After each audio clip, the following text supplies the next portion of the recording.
حضور اکرم صلی اللہ علیہ وسلم کی ایک حدیث ہے،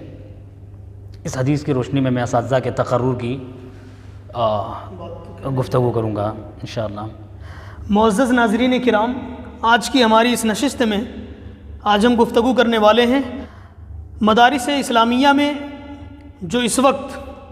اساتذہ کا تقرر ہوتا ہے وہ کن بنیادوں پر ہوتا ہے۔ تو آئیے سب سے پہلے گفتگو کرتے ہیں کہ ہمارا معیار کیا ہونا چاہیے مدارس میں اساتذہ کی تقرری کا، اور دوسری بات وہ طلبہ عزیز جو مدارس سے نکلتے ہیں فراغت کے بعد ان کے پاس اپارچونٹی کیا ہیں اور وہ کس میدان میں جائیں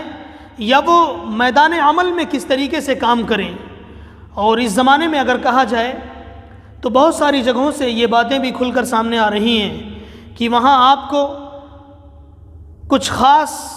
نظریے کے حامل محتمم لوگ جو صرف اور صرف اپنے فائدے کے لیے یا اپنے مفاد کے لیے ایسے لوگوں کا تقرر کرتے ہیں جو صرف ان کے مفاد میں رہ کر کام کرتے ہیں اور اس سے آگے کی دنیا ان کے سامنے مفقود نظر آتی ہے۔ تو ان تمام پوائنٹ آف ویو سے گفتگو کرنے کے لیے ہمارے عزیز برادرم مفتی حسان ساجد صاحب قاسمی ندوی مدث اللہ العلی موجود ہیں۔ آج ہم ان سے کھل کر گفتگو کرتے ہیں اور ان بائزڈ اپروچ ہم ان کا مشورہ اور ان کے ان تمام پوائنٹ آف ویو سے انشاءاللہ گفتگو کریں گے۔ سب سے پہلے تو آپ کا شکریہ کہ یہ جو موضوع ہے وہ انتہائی حساس ہے اور اس موضوع پر گفتگو کرنا تھوڑا مشکل بھی ہے، اور جیسا کہ حالات کچھ کہہ بھی رہے ہیں، جیسا کہ حالات خود لیکن حالات اور مصلحت کی اگر چادروں کو اگر نہ پھاڑا جائے اور اس سے اگر باہر نکلنے کی کوشش نہ کی جائے تو مجھے ایسا لگتا ہے کہ یہ مصلحت کا بھوت اور عفریت یہ ہم سب کو نگل جائے گا۔ اس لیے نہ چاہتے ہوئے بھی اس موضوع کا انتخاب اور اس موضوع پر گفتگو کرنے کی کوشش ہے۔ ہم آتے ہیں آپ کے سوال کی طرف، اس لیے کہ آپ کے سوال میں کئی سوال ایک ساتھ شامل ہیں۔ ان میں سے ایک سوال یہ ہے کہ مدارس میں اساتذہ کا تقرر کن بنیادوں پر ہوتا ہے۔ خیر، ہم نے تو مدارس میں یا ہندوستان کے مدارس کا جائزہ نہیں لیا کہ کن بنیادوں پر ان کا تقرر ہوتا ہے، لیکن جو کامن صورتحال ہے اس سے کہیں نہ کہیں ہر شخص واقف ہے، اسی کو سامنے رکھتے ہوئے ہم گفتگو کریں گے کہ مدارس میں اساتذہ کا تقرر آج ایک اہم مسئلہ ہے، اور یہ اہم مسئلہ اس لیے ہے کہ ان اساتذہ کی صلاحیتوں کی بنیاد پر ان طلباء کی صلاحیت ڈیپینڈ ہے۔ ہم صرف اس بات کا رونا روتے ہیں کہ طلباء کے اندر صلاحیت نہیں ہے، لیکن کہیں بھی ہم اس بات کا جائزہ لینے کی کوشش نہیں کر سکتے، کوشش نہیں کرتے کہ کیا ہمارے اساتذہ کے اندر ہے وہ صلاحیت یا نہیں ہے، کہ وہ اپنے طالب علموں کو مکمل طور سے سیٹسفائیڈ کر سکیں۔ بالکل، اس لیے کہ اساتذہ ہی کسی بھی سماج اور معاشرے کی ریڑھ کی ہڈی ہے۔ اگر اساتذہ اس فن میں ماہر ہیں تو پھر طلباء بھی اس فن کے ماہر پیدا ہوں گے، لیکن اگر اساتذہ کو ہی اس فن سے کوئی لگاؤ نہیں، کوئی دلچسپی نہیں، اور نہ ہی اس فن میں ان کا کوئی مطالعہ ہے، بس الا یہ کہ وہ ایٹ رینڈم وہ کتاب کا اور شرح کھول کر کے دیکھا اور پھر اس کے بعد فوراً پڑھ کر کے آ کر کے وہی طلباء کے سامنے گفتگو کر دی، تو اس سے وہ اپنا وقت تو گزار لیں گے، نہ وہ خود اس میدان میں ان کو مہارت پیدا ہوگی اور نہ طلباء کو۔ پھر تو اساتذہ کے تقرر میں سب سے زیادہ جو اہم چیزیں ہیں وہ یہ ہیں کہ ہمارے جو بھی محتمم حضرات ہیں آخر انہیں کن باتوں کا خیال کرنا چاہیے۔ بخاری میں امام بخاری رحمۃ اللہ علیہ نے کتاب العلم میں کتاب العلم کی پہلی حدیث ہے، کتاب العلم کی پہلی حدیث ہے جس میں امام بخاری رحمۃ اللہ علیہ یہ حدیث حضرت ابو ہریرہ رضی اللہ تعالیٰ عنہ سے مروی ہے کہ بینما النبی صلی اللہ علیہ وسلم فی مجلس یحدث، کہ حضور اکرم صلی اللہ علیہ وسلم ایک مجلس میں گفتگو فرما رہے تھے، جاءہ اعرابی، گفتگو تو اس مجلس میں چل رہی تھی، اسی دوران ایک اعرابی اس مجلس میں حضور اکرم صلی اللہ علیہ وسلم کے پاس آیا اور سوال شروع کیا، متی الساعہ، قیامت کب قائم ہوگی؟ حضور اکرم صلی اللہ علیہ وسلم نے اس کا جواب نہیں دیا۔ فمضى رسول اللہ صلی اللہ علیہ وسلم یحدث، حضور اکرم صلی اللہ علیہ وسلم اپنی گفتگو حضور اکرم صلی اللہ علیہ وسلم کی گفتگو جاری رہی اور انہوں نے اس کے سوال کی طرف توجہ نہیں دیا، اس لیے جو وہاں حاضرین تشریف فرما تھے، یعنی جو صحابہ کا جو مجمع تھا، ان مجمع میں بعض صحابہ کو لگا فقال بعضهم سمع ما قال کرہ ما قال، بعض کا خیال یہ ہوا کہ حضور اکرم صلی اللہ علیہ وسلم نے اس اعرابی کے سوال کو سنا ہے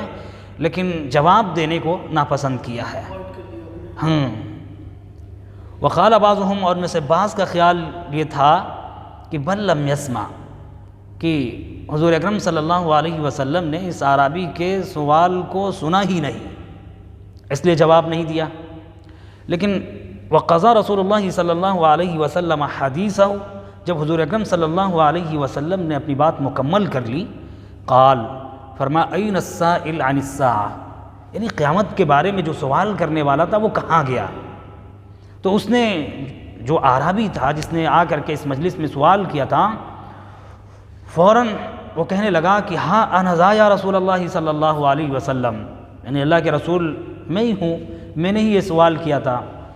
تو اس وقت حضور اکرم صلی اللہ علیہ وسلم نے فرمایا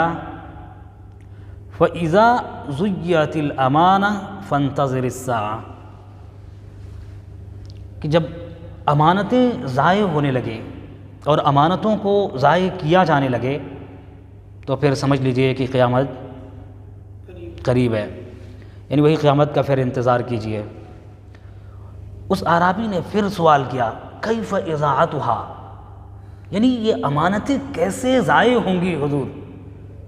تو حضور اکرم صلی اللہ علیہ وسلم نے فرمایا اذا وسد الامر الى غیر اہلہ فانتظر الساعہ، یعنی جب نااہلوں کو معاملہ سپرد کر دیا جائے، چاہے وہ کسی بھی میدان میں ہو، کسی بھی میدان میں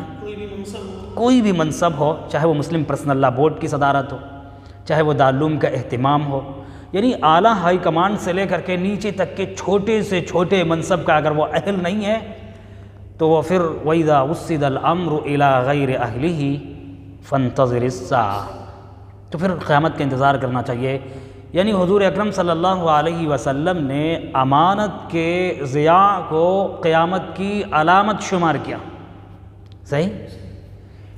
اس حدیث کی روشنی میں آپ دیکھیں، اس حدیث کی روشنی میں تھوڑی سی گفتگو کرتے ہیں۔ یہ حدیث تھی جس میں ایک اعرابی آتا ہے، حضور اکرم صلی اللہ علیہ وسلم گفتگو میں لگے ہوئے ہیں، تو اس حدیث سے یہ معلوم ہوتا ہے کہ اگر کوئی بھی طالب علم اگر آپ کی خدمت میں آئے یا کوئی ایسی حرکت کر دے جس سے جو آپ کو ناپسند ہو، ناگوار ہو، تو آپ اس کے ساتھ نرمی کا معاملہ کریں۔ صحیح؟ اس لیے کہ حضور اکرم صلی اللہ علیہ وسلم کو معلوم ہے کہ یہ اعرابی ہے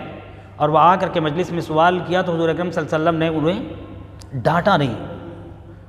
کیونکہ وہ مجلس کے آداب اور اس کے تقاضوں سے واقف نہیں تھا، تو اس لیے حضور اکرم صلی اللہ علیہ وسلم نے اسے کوئی تنبیہ نہیں کی۔ اس سے یہ بھی معلوم ہوتا ہے کہ اگر گفتگو جاری ہو تو اس میں ہمیں انٹرفیئر نہیں کرنا چاہیے، یہ بھی ہم اس میں انٹرفیئر نہ کریں کہ کوئی دوسرا شخص آئے، دو آدمیوں کے درمیان گفتگو جاری ہو یا کسی مجلس میں گفتگو چل رہی ہو تو ہمیں آ کر کے اس میں انٹرفیئر نہیں کرنا چاہیے۔ تیسری بات جو اس حدیث سے معلوم ہوتی ہے کہ جو اساتذہ ہیں، جو لوگ جن کے پاس اللہ نے علم دیا ہے، اگر وہ سوال کرے تو اس کا جواب دینے کی کوشش کرنی چاہیے، اس کا جواب دینا بہتر طریقے سے۔ اور اگر وہ سوال پہ پھر سوال کرے، یعنی اگر اسے سیٹسفیکیشن آپ کے سوال سے جواب سے نہ ہو اور پھر وہ اس پہ اعتراض کرتا ہے اور سوال کرتا ہے، تو پھر آپ کو اس کو یہ کہہ کر کے کہ آپ کو سمجھ میں نہیں آتا اتنی سادی سی بات، اور یہ اس طرح سے اسے جواب دینے کی کوشش کرنی چاہیے۔